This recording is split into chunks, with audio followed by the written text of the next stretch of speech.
Estamos platicando con ustedes en este momento. Berriketan norekin. Berriketan norekin. Berriketan norekin. ¿Lo digo? Inqolajen kiukele. Niqitzijun. Berriketan norekin. Ajá, lo voy a repetir mejor. Inqolajen kiukele. Platicando con. Ahí está, inqolajen kiukele. Sí, exacto.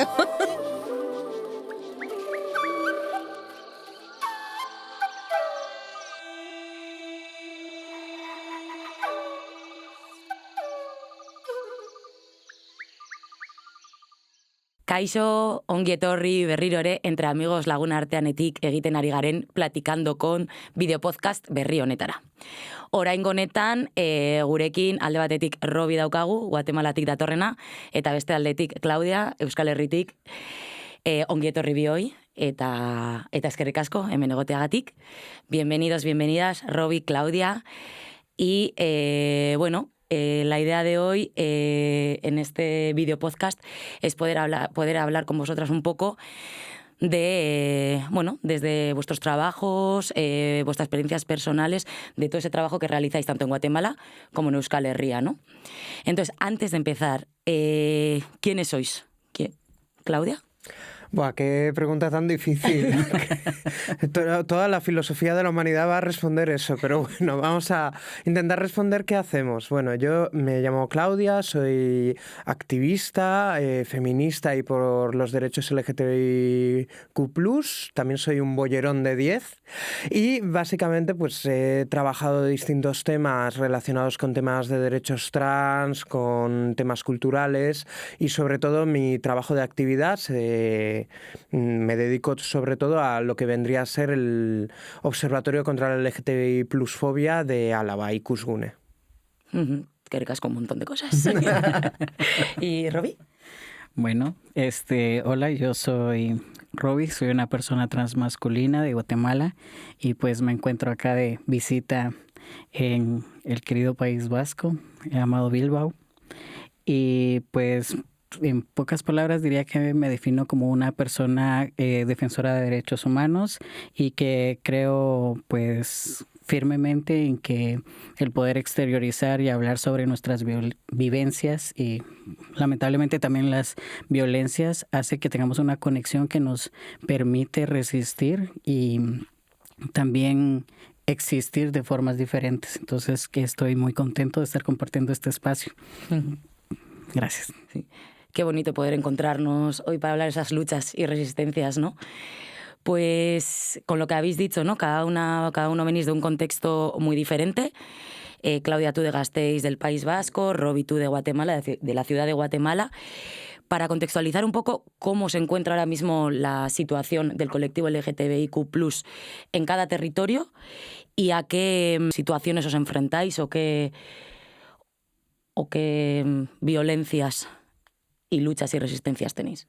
Bueno, es un poco complejo, ¿no? Por un lado tenemos unos marcos legales que son bastante garantistas, sobre todo cuando hablamos del País Vasco, que cuenta con una propia ley trans, que cuenta con una serie de derechos tanto a nivel legislativo en lo que vendría a ser Euskadi y lo que vendría a ser el Estado español, pero también nos encontramos con que, bueno, pues no somos una isla y este último retroceso y este auge de los discursos de odio que estamos viviendo en los últimos años, pues obviamente afecta. Nos encontramos con unas violencias que suelen ser primero sistémicas, segundo estructurales y tercero interseccionales, en el sentido en el que pues pertenecen a un marco mucho más grande, muchas veces se dan de una forma sistemática, no dirigidas contra una persona en particular, sino de una forma colectiva, y finalmente también que afectan a las personas más vulnerables o en una situación más vulnerable, ya sean las personas en situación de sinhogarismo, las personas migradas, etcétera, etcétera.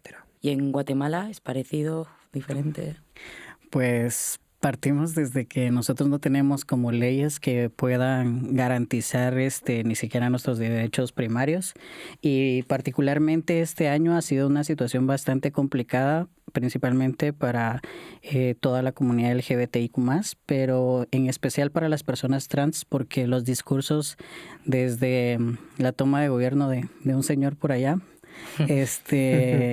inició con discursos muy muy fuertes, principalmente para las personas trans, en cuanto a que ahora esto en la situación de Guatemala, que ve un reflejo muy directo sobre las políticas que se promueven en otros lados, y no digamos en la región latinoamericana, con retrocesos tan significativos en lugares donde ya habían avances, pues Guatemala como que en este momento está viendo como la oportunidad de impulsar iniciativas de ley que pues nos perjudica aún más. O sea, en este momento, y sí me lo noté porque no me la sé como de memoria, pero hay una iniciativa de ley que se llama 6475 y esta plantea una reforma al Código Penal que prácticamente dice que cualquiera que promueva la diversidad, es decir, que solo el mismo hecho de vivir o de existir como personas trans, prácticamente podríamos ser penadas. Entonces, estamos hablando de una iniciativa de ley que simplemente el hecho de insinuar o promover la diversidad, y nosotros las personas trans que decimos que somos prácticamente la cara pública de la comunidad LGBTI, porque lo trans se nos nota.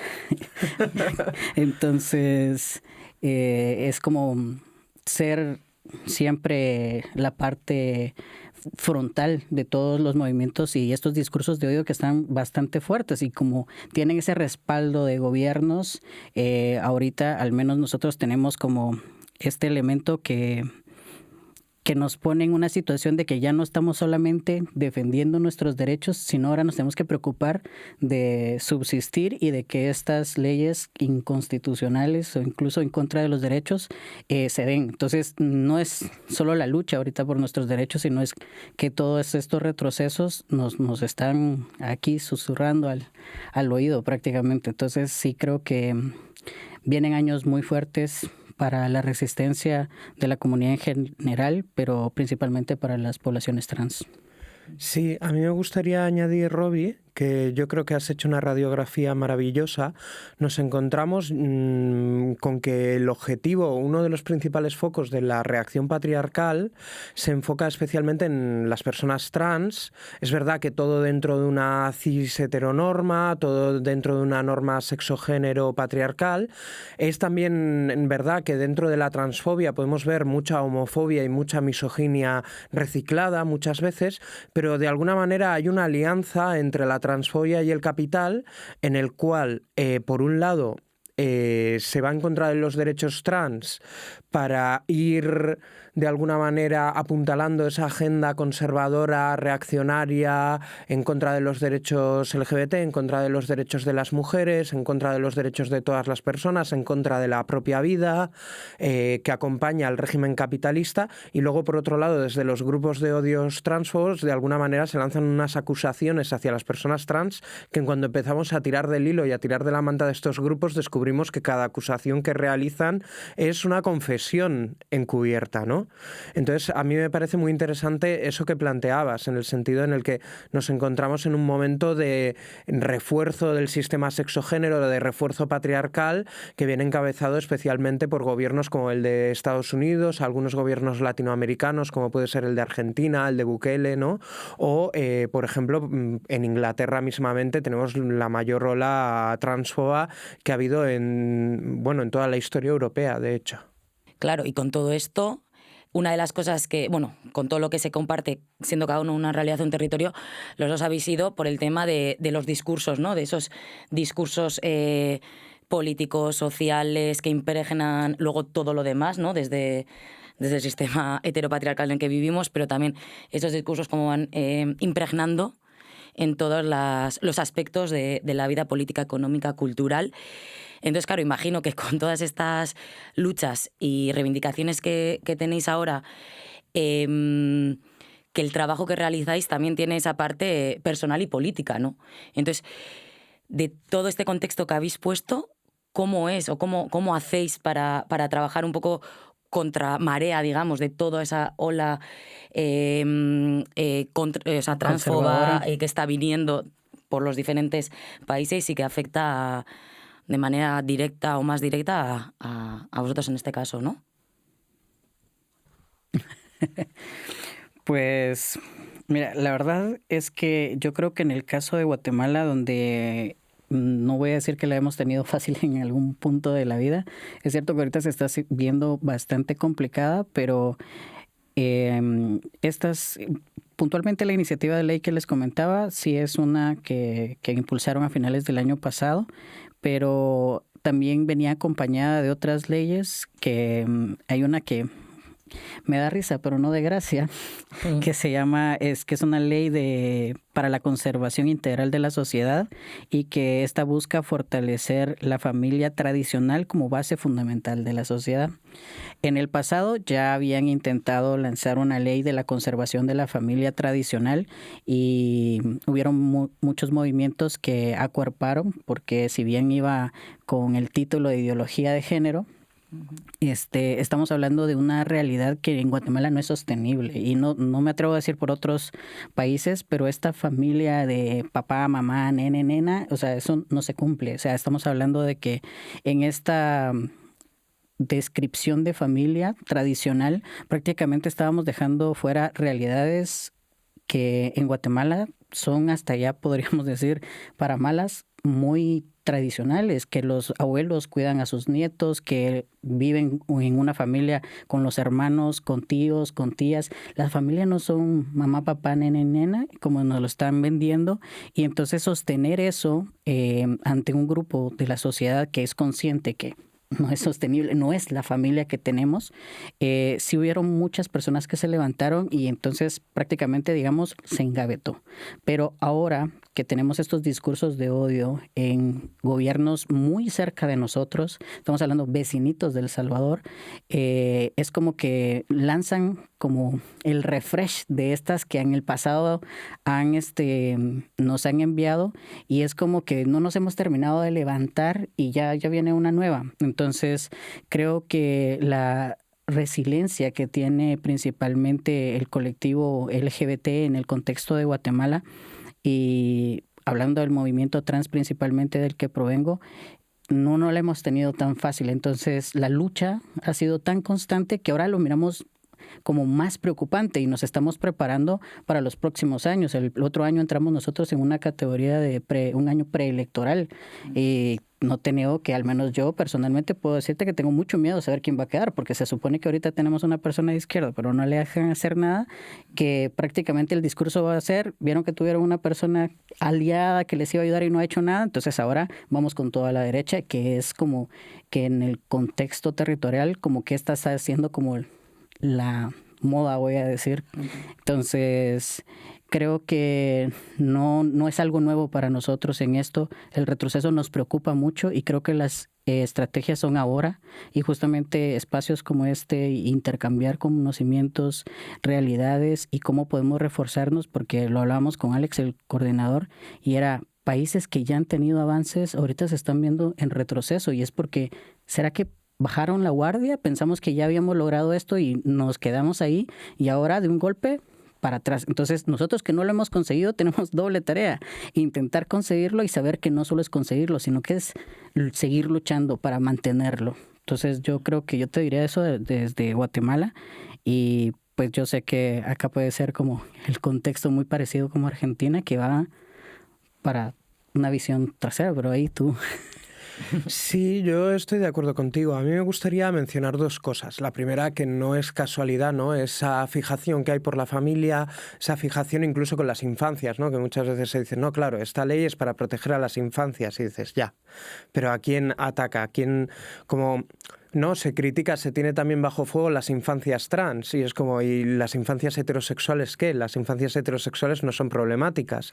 Si nos ponemos a observar cuál es el mayor foco de violencia que suele haber en casi todas las sociedades, es el matrimonio heterosexual, y no he visto a nadie que hable con la misma preocupación del matrimonio heterosexual que como se habla pues del matrimonio gay o de las familias trans o de... Entonces, claro, lo que hay es un régimen que es el régimen heterosexual y que impone sus formas y además las naturaliza. Y hablan de, no, una naturaleza, una biología, que luego empiezas a indagar y la ciencia pues tampoco le da la razón, porque al final lo que estamos hablando son construcciones sociales, costumbres, cosas que se han ido transformando a lo largo de distintos siglos. Entonces, a mí me parece que eso también nos da una perspectiva de resistencia muy interesante, en el sentido en el que, bueno, vuestras costumbres son menos antiguas que nuestra existencia y cuando hayáis desaparecido entre vuestras cenizas nosotras continuaríamos existiendo. Y a mí me parece que eso es bastante poderoso. Y luego, por otro lado, si nos encontramos en un contexto igual, un contexto de mucho peligro, también por eso creemos que los discursos de odio son tan importantes. No porque, bueno, no porque las agresiones no sean importantes, porque obviamente son también importantes, pero el discurso de odio muchas veces es el primer peldaño hacia la deshumanización, hacia... No, el problema es que nunca se quedan solo en redes sociales o se quedan en un libro o se quedan... Siempre van a más y continúan con estrategias de deshumanización y poco a poco vamos subiendo los peldaños hasta llegar pues a límites los más dramáticos, podrían ser incluso el genocidio de pueblos, de poblaciones, pues bueno. Entonces yo creo que por eso es importante poner el foco en los discursos de odio. Y respecto a las estrategias, a mí me parece muy importante el tender redes, el comunicarse con otras luchas, el entender que las luchas nos atraviesan de muy distintas maneras, el saber repartir la lucha, porque muchas veces pues tenemos situaciones precarias, tenemos que trabajar, tenemos que compaginar la familia, la que tenga cada uno, cada una, con el trabajo. Entonces, claro, si hacemos las cosas entre todas y todos y cada vez somos más gente, pues también la lucha la podremos hacer más alegremente. Y luego creo que esto lo decía también en la charla, pensar no solo en un activismo de las necesidades, sino en un activismo de los deseos, de qué queremos hacer, por qué lo queremos hacer, qué es lo que nos mueve. A mí, por ejemplo, para mí un motor muy importante de la lucha es el amor por las personas con las que lucho, por mi pareja, por las distintas personas con las que tengo la suerte de compartir espacios. Y a mí me parece también que esa perspectiva de los deseos, de lo que a mí me gustaría y del mundo que a mí me gustaría brindarles, me parece que también es un motor de lucha bastante potente. Muy de acuerdo. Y desde ahí, has mencionado dos cosas que querría rescatar y que querría comentar con vosotras. Es, por un lado, el tema de los discursos de odio, de que has dicho, bueno, que por qué son potentes, ¿no? De cómo hacer frente a todo esto. Entonces sí que os quería comentar o quería preguntaros más bien, desde vuestras propias organizaciones en las que trabajáis, tanto de Ikusgune como de Transformación, al final contar con esas herramientas para visibilizar y denunciar también es una parte de una resistencia, ¿no? Entonces, tanto por Ikusgune o Transformación, ¿cómo trabajáis la observación y el registro de estas denuncias? ¿Cómo funciona? Si funciona, ¿cómo va? Bueno, en el caso del observatorio tenemos ya una metodología que se estableció en las jornadas entre observatorios y que básicamente pues lo que hace es controlar un poco la recogida de datos. Intentamos siempre llegar a la persona que hay detrás de la historia, tener una entrevista directa, aunque también es verdad que podemos recoger casos de prensa y podemos recoger datos a motu propio. ¿No? A veces no hay una víctima concreta, sino que las víctimas somos muchas. Pero bueno, siempre intentamos llegar a la persona que hay detrás y si bien es verdad que no ponemos en duda su relato, porque no es nuestro espacio, sí que buscamos unos indicadores de veracidad, de verosimilitud y sobre todo indicadores de odio, ¿no? El tener en cuenta el que se perciba como LGTBI-fobia, el que haya podido ocurrir cerca de un espacio LGBT, el que haya habido simbología de odio, ¿no? Pues son indicadores que ya nos definen poderosamente cómo o con qué estamos tratando. Y luego es verdad pues que una vez que lo hemos recogido tenemos varias vías. Nosotras guardamos todo lo que eso nos denuncia y lo que hacemos es hacerlo público a finales de año. solemos sacar el Día Internacional contra la LGTBI-fobia, un informe en el cual se recogen los casos recogidos anualmente, se contextualizan, claro, todos anonimizados, por supuesto, y de alguna manera ese contexto y esa radiografía nos ofrece una forma de comprender cómo está el territorio y también de poder hacer o poder impulsar o empujar políticas públicas o acciones por parte de los colectivos para poder hacer frente a esa LGTBI plus fobia. Y luego, por otro lado, sí que es verdad que nosotras ofrecemos un acompañamiento para poder denunciar, para ir al hospital, que bueno, pues que también está bastante bien y que se hace desde un activismo, desde un convencimiento y desde un apoyo mucho más emocional.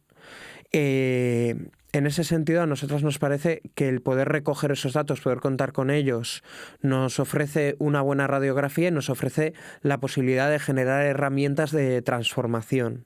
Un trabajo duro, Sí. complicado, pero bueno. Sí. ¿Y funciona lo del tema de conseguir luego hacer políticas públicas con los datos? Las políticas públicas a veces hay que llorarlas mucho. Por eso me imagino que no tiene que ser fácil. No, pero bueno, sí que las instituciones tienen esas herramientas, pueden recurrir a ellas. Nosotras también podemos solicitar, como ciudadanas que somos, distintas políticas o podemos denunciar públicamente ciertas casuísticas y desde luego cuando consideramos que con la denuncia pública conseguimos preocupar a la población y preocupar especialmente a un grueso de la población cuya realidad cotidiana puede estar muy lejos de esos problemas, ¿no? Pero que de alguna manera está sensibilizada y está preocupada con esa situación. Y de ahí poder ir un poco hacia la conciencia ya, ¿no? Y esa transformación. Claro, poco a efectivamente, poco a poco. Y Robbie, en Guatemala no sé cómo funciona el tema de las Es bastante complicado. Yo creo que desde voy a comenzar como en el contexto general de Guatemala, pues no se tiene como una credibilidad sobre los registros legales de denuncia. Tenemos una fiscal general que realmente no representa realmente nada bueno y pues considerando eso sabemos que las verdaderas denuncias que van en contra del sistema, de las verdaderas personas que están haciendo daño, no avanzan. Entonces esto culturalmente es bien complicado que las personas tengan la cultura de denunciar. Eso ya no representa un factor de complejidad. Sin embargo, sí hay organizaciones con las que trabajamos. Una de esas es Lambda y Lambda tiene el observatorio donde lleva el registro de muertes violentas LGBTIQ+. Y este registro o el trabajo articulado que se hace con otras organizaciones que es la plataforma de incidencia LGBTI+, tienen como la función de que podamos tener comunicación directa para que estos temas de violaciones concretas pues se puedan elevar si hay que hacerlo público, social y si hay que hacer el acompañamiento por el mecanismo legal que se haga. Sin embargo, en los casos puntuales de las personas trans hay otro factor que lo complica todavía un poco más y es que si les hablo de violencias directas de la persona individual, muchas son de familiares, de los padres, de los hombres trans, tíos, abuelos o la figura de hombre generalmente y recaemos en prácticas que es violencia correctiva y esta no solo puede ser física, psicológica, sino que también, no sé si puede decir, pero sí, sexual. Sí. Entonces, la cultura o los roles que son la construcción social de todo, en las personas transmasculinas principalmente, hablando propiamente desde nuestras vivencias, es que ¿cómo se va a ver que tú vayas a denunciar a tu papá, a tu tío o a tu abuelo? ¿Cómo hacer eso? Entonces, incluso las mismas madres o figuras que podrían ser quienes intervengan son quienes convencen de no hacerlo. Entonces, tenemos registros de casos donde las mismas mamás en conciencia, como haciendo esto con el papá en fin de que están haciendo el bien, incluso son cómplices de estas violaciones correctivas. Entonces, digamos, de por sí el Estado no favorece cultura de denuncia y luego desde nuestros cuerpos que son muy sometidos, es muy difícil que las personas por miedo o por lo que sea vayan y realicen estas violencias, denuncias, pero nosotros tratamos de recabar esa información y pues tenemos más una cultura de violencia al Estado. Por ejemplo, ahorita este año hemos sacado muchas publicaciones públicas en las que nos ayudan algunos periódicos que son feministas, que impulsan o nos dan como una elevación de voz hacia nuestras redes sociales, en las que, en Guatemala se sigue patologizando a las personas trans porque todavía tratamos con el CIE-10, pese a que ya hay una nueva actualización, y hemos hecho muchas consultas, y como tenemos también la posibilidad de hacer consultas al Estado sobre el estado de estos temas, las respuestas son muy escuetas, no hay profundidad en eso, que pues desde nuestro punto de vista no hay una verdadera intención política de hacerlo. Entonces, creo que lo que más denunciamos son las violencias estatales, que son de las que dependen como del colectivo y de los registros que tenemos. Sin embargo, sí hacemos este acompañamiento personal, pero como te digo, es muy difícil que la persona tenga, y más que porque el sistema tampoco te permite que la persona tenga un seguimiento digno. Igual hay una revictimización de la situación, no hay un sistema que te pueda acompañar para que la persona no esté vulnerándose continuamente en el proceso nos queda mucho que recorrer en ese sentido, pero en lo que podemos hacer sí hay espacios donde nosotros registramos esa información, y quienes pueden impulsarlo compartimos esto para que sea más fuerte. Y en este recorrido, ya sea de denuncia o de visibilización, incluso de lucha y resistencia, ambas habéis estado hablando de acompañamientos, alianzas, organizaciones que os apoyan. Me gustaría saber, o tengo curiosidad de saber, pues aquí en Euskal Herria, Euskal Herria, Gasteiz, Araba, y allí en Guatemala o en Ciudad de Guatemala, ¿con qué movimientos os organizáis, os acompañan, os apoyan? ¿Trabajáis de manera conjunta? Bueno, pues con un montón de movimientos, con todos los que se nos han querido acercar realmente.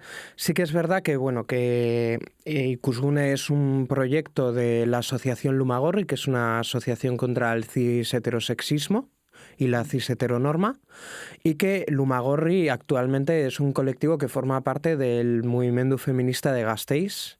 Entonces, bueno, ese sería como nuestro espacio de militancia, tanto el movimiento feminista de Gasteiz como la plataforma 28J de Gasteiz también.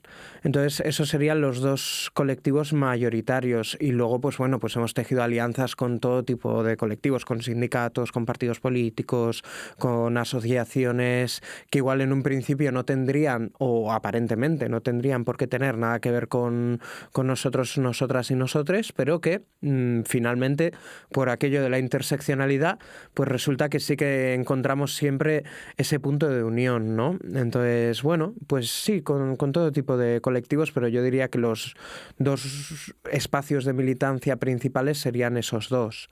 A mí también me gustaría recuperar una cuestión que ha sacado Roy, es el tema de la violencia médica y la violencia institucional, ¿no?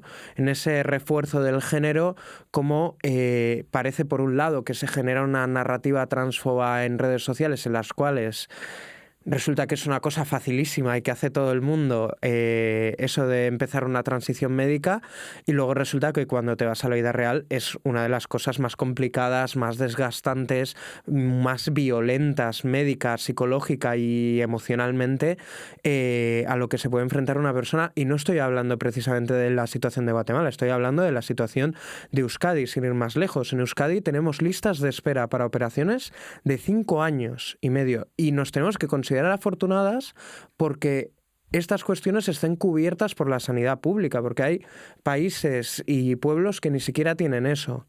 Entonces, esa violencia médica y esa violencia institucional es algo que hay que poner sobre la mesa, porque es verdad que está la violencia más estructural, patriarcal, de la familia, de las personas, de la sociedad, la violencia económica, pero la violencia médica institucional y luego ya la violencia que hay en el tema legislativo, en el tema de la identidad y el reconocimiento a la misma, eso ya es muchas veces monstruoso.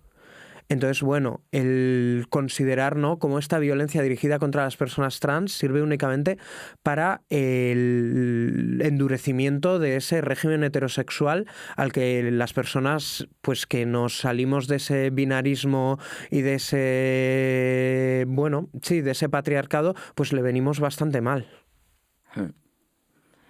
Sí, no sé si quieres hacer mención algo de la violencia médica.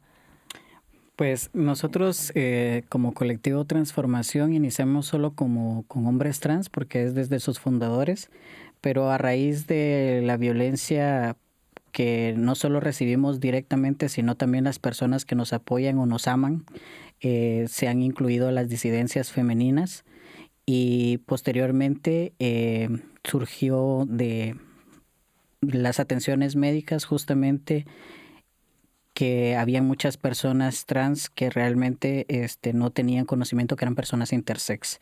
Y en Guatemala en particular, bueno, hablo porque allá es de donde tengo yo la información o datos, los doctores juegan a ser Dios, diría Alex, porque pues luego si estamos hablando de los casos de intersexualidad donde hay una ambigüedad que es visible y es como de puede existir hasta el quiere niño o niña, o en el caso es como es más fácil hacer cortar, dirían por ahí, y hacer una reconstrucción para que podamos asignarle el género femenino. Entonces, muchas de las personas intersex en el contexto de Guatemala, y me atrevería a decir que en el mundo, la asignación que le hacen es de personas femeninas. Entonces, las violencias que ocurren en el contexto del simple hecho de haber nacido con el género o asignado el género femenino nos une en la colectividad en la que nosotros estamos y eso es lo que nos hace hablar desde los cuerpos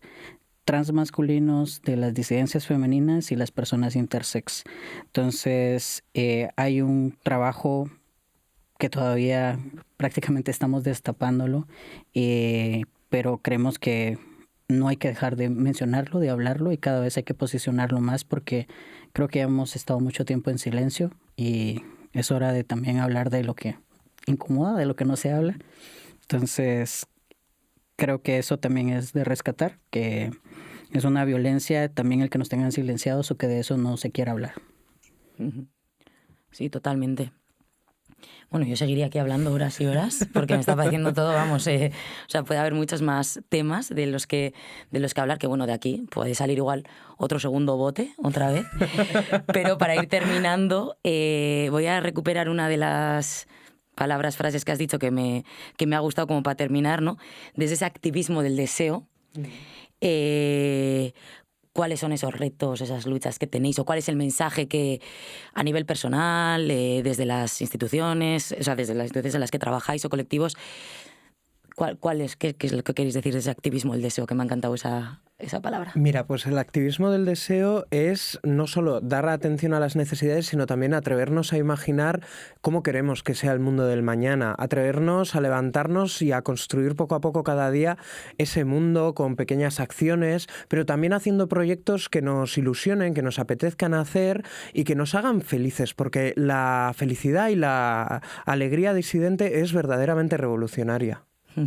Qué bueno, sí. Gracias. Yo no lo he utilizado como filosofía de vida, pero yo quisiera decir que a veces también es cansado estar resistiendo y luchando todo el tiempo. Y ahorita hay impulsos bastante fuertes sobre los cuidados sobre la salud mental.